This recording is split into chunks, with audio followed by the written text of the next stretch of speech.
Yes. Right.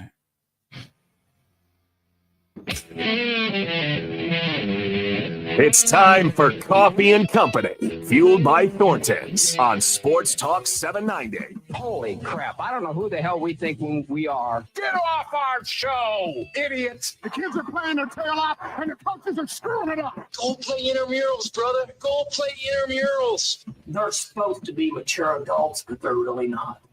Who's the kid here? Who's the kid here? Are you kidding me? Now here's Nick Coffey. All right, let's do it.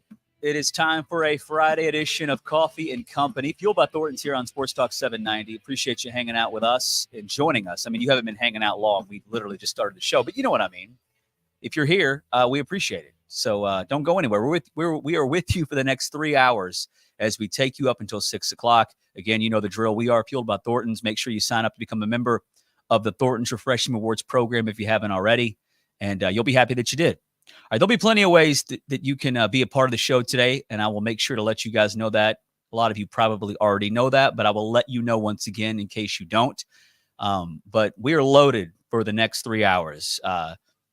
Big sports weekend, I feel like that's fair to say. But really, I mean, the NFL playoffs, I mean, that's what I've been thinking about the last couple of days, just because typically the NFL playoffs do, in fact, deliver. We get a chance to see Lamar Jackson in his first playoff game in a couple years. How long has it been? Either way, I've said this for a long time, and it's not been said as much lately, but for a while, I used to be the guy that tried to encourage Louisville fans to not get caught up in Lamar criticism, Lamar hate. And it was hard early, especially before he became the star that he is in the NFL. But once he became the MVP, and then, of course, as we all know, he lost in the playoffs to the Titans. Like, he hit a level of stardom in the NFL to where no matter what he does, there is going to be a devil's advocate in any roundtable show that is going to try to give a different angle. Because I would say the majority of folks who watch Lamar Jackson as a quarterback for the Baltimore Ravens realize he is special. They realize he's phenomenal. He's a two-time MVP. So, don't get caught up in those that are just trying to go against the grain. But I find myself now getting, it's not like I'm losing sleep over it, but when we started the show, the postgame show on, was it Wednesday night? I had my TV on next to me because the game had just ended, and they went straight. I think they went straight to SportsCenter, or either I turned it to SportsCenter. I'm not sure what it was, but one of the SportsCenter anchors, Zubin Mehenti. That may sound like a name that you're not familiar with, but I think that is in fact a name. John, you tell me, is that a name you've heard? Zubin Mehenti? Never heard of it. No, not at all. Well, you don't watch SportsCenter, and I don't even have to ask you. I know that you don't watch SportsCenter. That would be the truth. Now, I got to figure out what his name is. But yeah, his name is Zubin Mehenti. Zubin Mehenti. And if you saw him, like if you Google him, you'd first probably notice the hair, but then you'd realize, like, I've seen this guy a time or two on the Four Letter Network.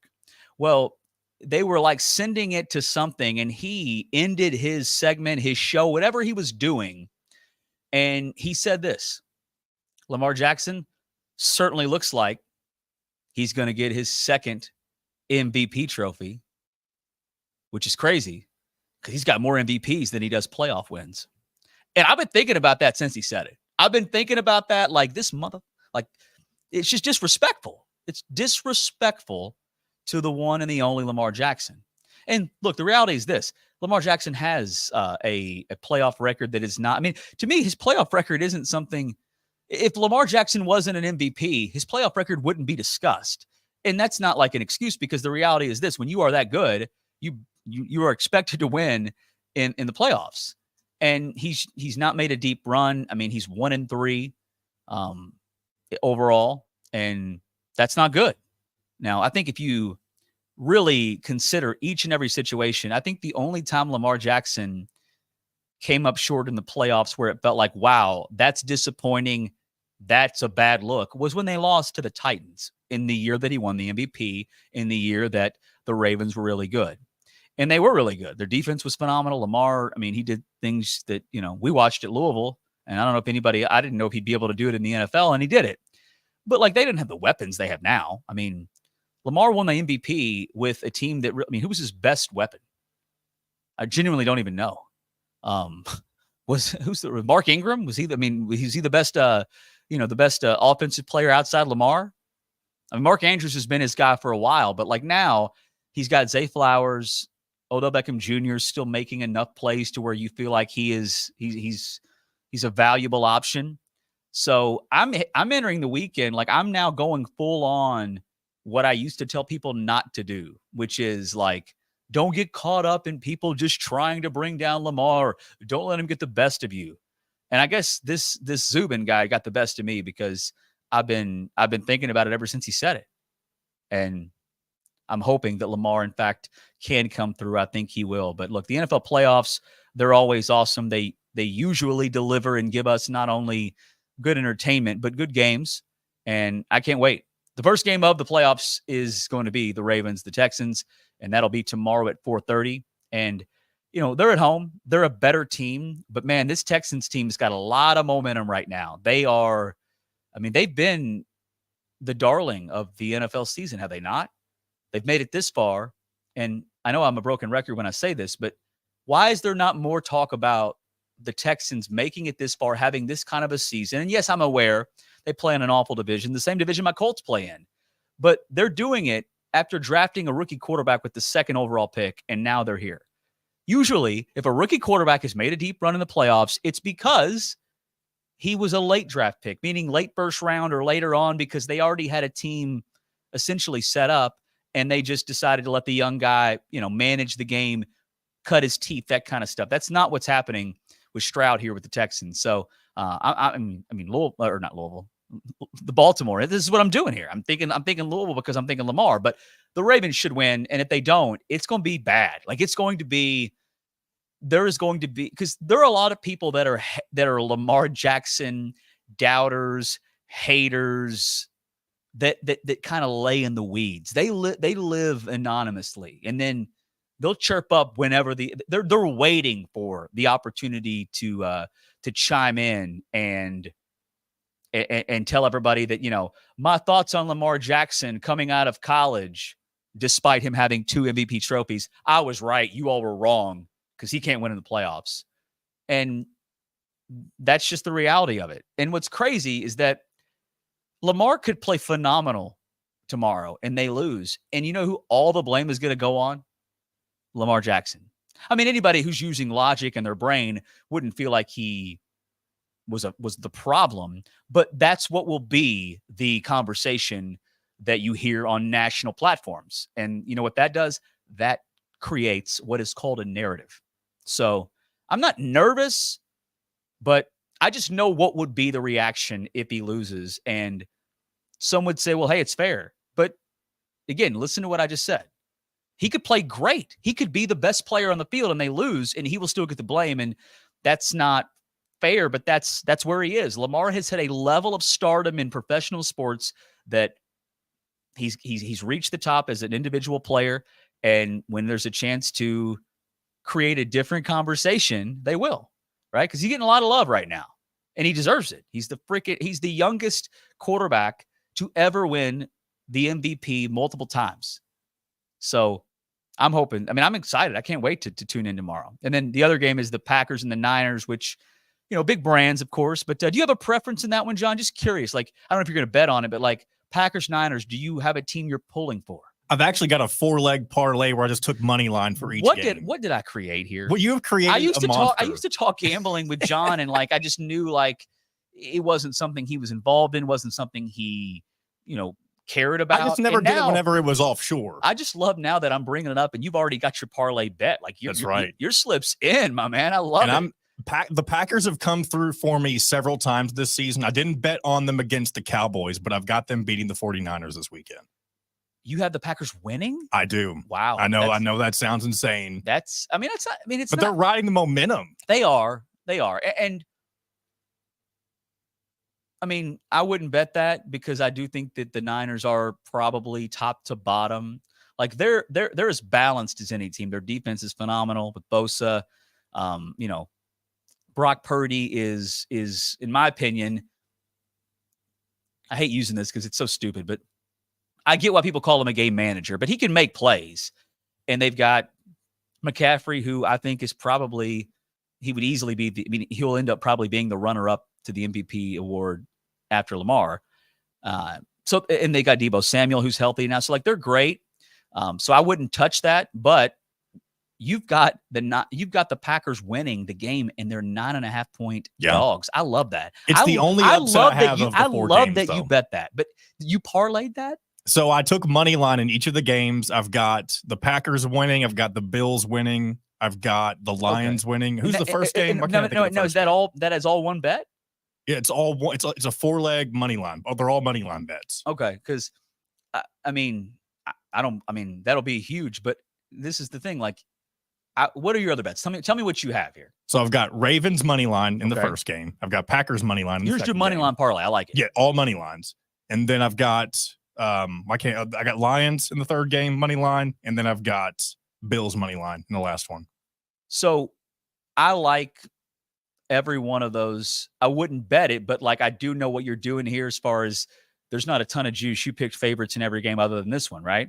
Yes. And it's and they're the team that is the biggest dog this weekend. So there'd be some juice there, but I would hate to know that you got them. Well, actually, I'll take this back because you're betting money line on big favorites. So like, the reason you're doing this is because the juice that you would get if in fact the Packers do win. So it's great. I love that you're doing it. I was just thinking to myself like, hey, it'd be a real bummer if you got them all right. But here's the thing. You're going to get them all right. It's all going to come down to that one, right? It really will. So, and I guess I shouldn't say that. Like the Bills. I mean, anything can happen. Yeah, I could lose all 4 of these. Anything can happen. But the Packers, they've got all the momentum. Jordan Love has looked phenomenal here lately. And what I'm curious to see, because I think it's going to be two things. One of two things is going to happen, in my opinion. It's going to be a competitive game, and the Niners will not cover 9.5 as favorites, but they'll win. Or Green Bay gets completely killed, because I can't lie to you and say that I wasn't impressed with what Green Bay did, but it was more about Dallas just being Dallas in the playoffs. But look, that's a good bet because at the end of the day, you probably placed somewhat of a small it wasn't a big wager. And you know that there's going to be a big payoff if, in fact, it works out. So the other games, Tampa and the Lions, I'm looking forward to that. I'm all in on the Ravens for Lamar specifically. But other than that, I find myself loving this Lions team, loving the story. I love their fan base as far as just, what they've been miserable, and now they actually, they've got a good team. They've got expectations, and Jared Goff. I mean, if you remember when that trade happened, like it was. I mean, somebody pulled up a thread on Twitter the other day that showed a lot of Detroit sports media folks that were speculating / reporting that this will be a trade dump, meaning Jared Goff will be. He's just going to be. They'll keep him around, but like this is just a. He was not a factor in the trade. They did it more so to give Stafford, a send out and let him go and play elsewhere. And Goff wasn't good early on. And now I saw a video earlier that was phenomenal because, this is a guy who knew. And Detroit is a fan base in a town that'll let you know if you're wanted or not. And now he was trying to get out of his car the other day and he couldn't because he was swarmed with Lions fans who just wanted to do nothing other than tell him how much they love him. So I think there's some good storylines here. I really do. The Bills-Chiefs game, I mean, those are two franchises that have been, up there for a while now. That should be a great game. And I think the Lions story, their opponent, there's some similarities there because Baker Mayfield. I mean, I talked about it earlier this week, and I know a lot of people don't agree. Baker has one of the best stories. Take away like the college stuff because I think that's phenomenal. And I talked about it earlier. He's a walk-on both places he went.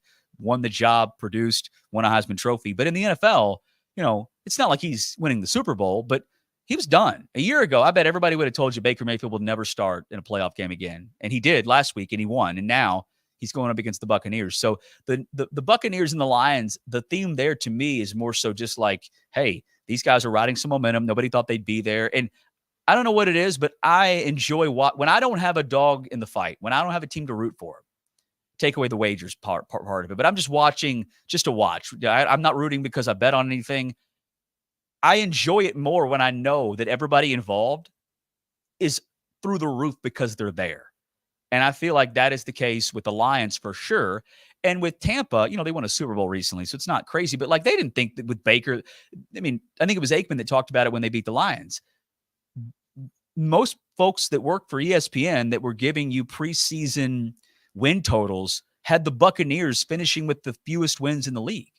So, I like both those teams. I'll find myself probably pulling for the Lions.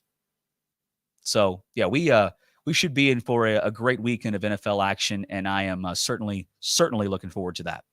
All right, we're going to talk some of these NFL games at around 4:30 with our man, Mr. Brian Edwards of Vegas Insider. He's going to join us, and we look forward to talking to him. He's the man, and he will give us his advice when it comes to what he wagers on. And he'll tell me why I'm an idiot. Probably. No. I think if you laid out exactly what your ticket was, he would just look at it like I did.